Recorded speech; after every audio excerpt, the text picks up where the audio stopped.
Hi guys, welcome to this new tutorial on fixing audio problems you face with your laptop. So you have a Lenovo laptop with the Windows 10 operating system. So to fix that, you press on Windows arrow. There's a menu that search box that's going to open. From there you type services.msc, then click on OK. Okay.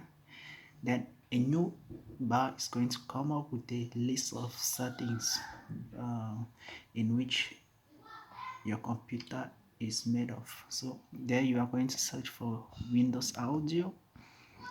So let me go Windows Audio. Okay, Windows Audio. Here it is, Windows Audio. Then you open it. Then click on Start and then OK. Once done, you turn off the computer, turn it back on, or you restart the computer, and I guess your problem might be solved based on the problem you have. So guys, please subscribe to the channel and hit the like button for more videos.